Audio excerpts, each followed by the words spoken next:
চোখ রাখবো পরের খবরে।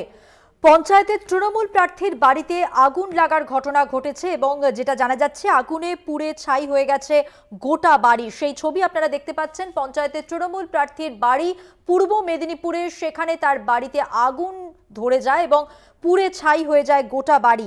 আগুন লাগানোর অভিযোগ বিজেপির দিকে। পূর্ব মেদিনীপুরের মারিশদার ঘটনা। সমীরণ সাহু আমাদের প্রতিনিধি, এ সম্পর্কে বিস্তারিত জেনে নেব তার কাছ থেকে। সমীরণ, কি জানা যাচ্ছে, ঠিক কি অভিযোগ? দেখো মধুবন্তী, কাল রাতের বেলা তৃণমূল কংগ্রেসের যিনি পঞ্চায়েতের প্রার্থী ছিলেন রেখাগিরি, তার বাড়ি হচ্ছে মারিজদা থানার অন্তর্গত কামারদা গ্রামে, পশ্চিম কামারদা গ্রামে।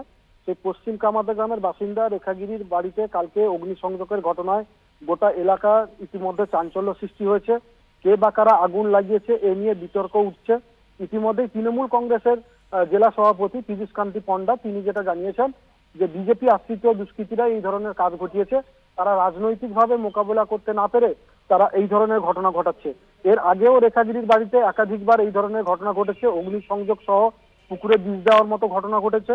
অপরদিকে এই অভিযোগ অস্বীকার করেছে বিজেপির নেতা অসীম মিশ্র। তিনি জানিয়েছেন যে বিজেপি এর মধ্যে কোনোভাবে যুক্ত নয়। আসলে তৃণমূল কর্মীরা এখন তৃণমূলীদের হাতেই মার খাচ্ছে, তারা নিজেদের কাছেই সুরক্ষিত নয়, এমনটাই জানা যাচ্ছে। মধুবন্তী, ধন্যবাদ সমীরণ।